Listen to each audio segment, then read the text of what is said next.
내 어머니는 여자였다. 이 말이 이상하게 들리십니까?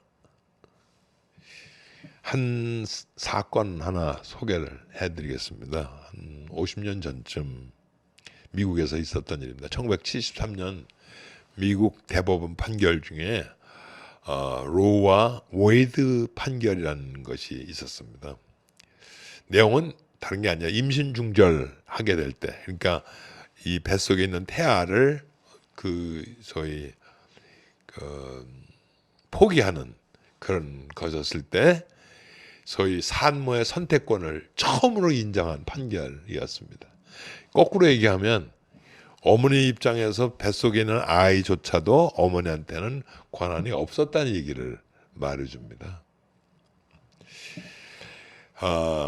사실 수정헌법 19조, 그러니까 소위 평등권은 그 1920년도에 만들어졌으니까, 그러고 난 다음에 50년이 지나고 나서도 사실 실질적으로 남녀 평등은 없었다는 것이죠.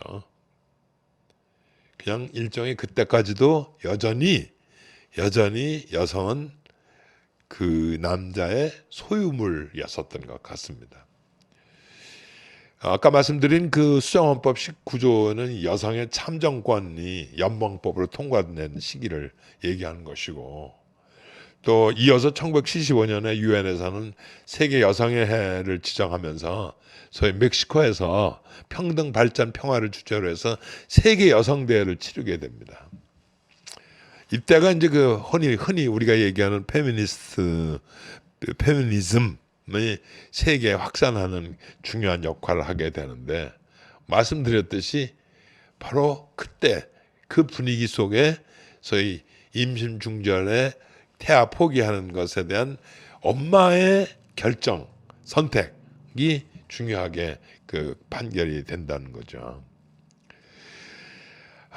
그런데 그렇다고 그래도 그것이 뭐 순탄하게 이루어지지는 않습니다. 단지 그 시절에 소위 신자유주의 열풍이라든가 그 보수주의의 회기라든가 이런 것이 크게 작동해서 페미니즘의 반작용도 끊임없이 이렇게 크게 힘을 갖게 되죠. 실제로 여성 인권에 대한 문제는 그 전에 프랑스 혁명의 기초를 두고 있습니다.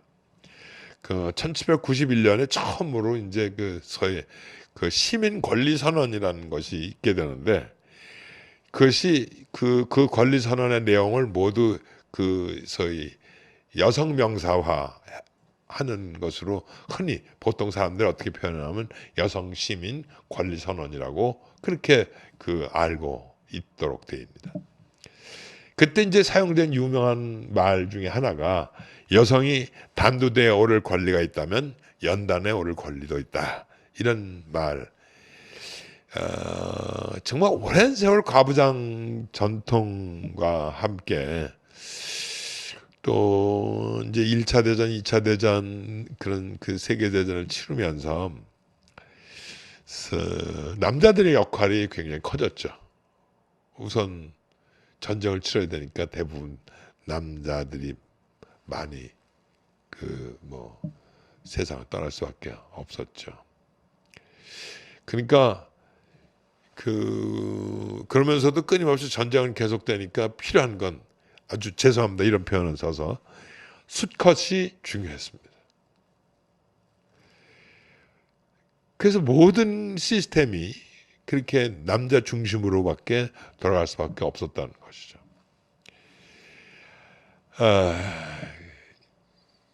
그런 와중 속에서 사람들에게 가장 커다란 충격을 준 것은 사실 1960년 후반에 베트남 전쟁이 이제 소위 미국의 실패로 끝나지 않습니까? 근데 그때 미국의 실패를 끝나게 된 가장 커다란 결정적인 영향력이 소위 베트남 전쟁에 여성들이 투입되는 겁니다. 여군사로. 그러면서 소위 흔히 말하는 실제로 군대에 있어서도 소위 남녀 평등이라는 게 그때서 이루어진 것이고, 그때 또 거의 비슷한 시기에 미국에서는 어떤 운동이 벌어지냐면 아들들을 베트남에서 잃게 되니까 그 아들들의 엄마 되는 사람들이 더 이상 베트남 전쟁은 무의미하다 하면서 소위 반전 운동을 시작하게 되는 것입니다. 이제 그때서부터 실제로 많은 사람들은 여성 운동 혹은 여권 신장 운동, 지금 오늘 여러분들이 듣는 그 페미니즘, 이것이 그 급작스럽게 더 확대되어 간 그런 시절을 맞이하게 되는 거죠. 우리나라는 조금 더 늦습니다. 물론 일제 감정기가 있어서 그렇긴 합니다. 일제 감정기 1927년도에 이제 처음으로 소위 그 독립운동, 여성 독립운동 하는 분들의 모임이 그 결성이 됐는데 근우회라고. 이제 물론 그렇게 활동이 그렇게 크고 뭐 이렇게 조직적으로 된 것은 아니었습니다. 그런데 이제 독립 이후에 그 소위 군사학교라든가 이런 곳에서 소위 흔히 말하는 여성 열사들이 만들어지게 되는 것이죠. 물론 여성 인권은 뭐 말할 시기가 아니었습니다. 당시에만 하더라도. 근데 한국에 절대적인 전기가 있었다면 그것은 1987년도 민주화 그 영향일 것입니다. 광주사태 이후로 많은 사람들은 여성성이 가져다 주는 그 소위 운동의 격렬함을 모두가 다 경험할 수 있었던 것입니다. 그때서 비로소 우리나라는 정말 여성이 그냥 어떤 부속물이 아니라 한 인간으로서의 가치를 존중받게 되었다고 해도 크게 토를 달 수 없다고 생각을 합니다.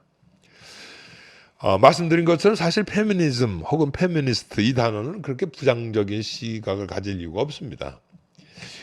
많은 분들이 정말 이 세상이 혼란해져서 남자들이 역차별 당하고 있다고 그렇게 이상한 생각을 하는 사람들이 만들어낸, 제가 보기엔 또 다른 형태의 그 남성들의 폭력이라고 생각을 합니다. 그래서 제가 여러분들한테 말씀드리는 것은 내 어머니가 여자였다. 내 어머니이기 전에 그는 여자였다. 제가 이런 말씀을 여러분들에게 드리게 되는 겁니다. 제가 이런 말씀을 강조하게 되면 어떤 분은 금방 저한테 이렇게 반론합니다. 그래, 맞아. 자식을 낳은 여자만이 여자 자격이 있다. 그렇게 또 되는 분들도 계셔요. 그러면 저는 이렇게 반격을 합니다. 그러면 자식이 없는 남자는 남자 아니냐? 그렇습니다. 페미니즘은요, 이념이 아니에요. 페미니스트는 특별한 사람이 아니고요. 우리 모두가 엄마의 수고를 통해서 나온, 여자의 수고를 통해서 이 세상에 나온 생명이다 라고 하는 것. 그렇기 때문에 어떻게 보면 우리가 아직까지도 역차별을 당하고 힘들어하고 있는 그런 모든 사람들이 있다 그러면 우리는 모두가 다 페미니즘 혹은 페미니스트여야 한다. 그렇게 생각을 하자는 것입니다.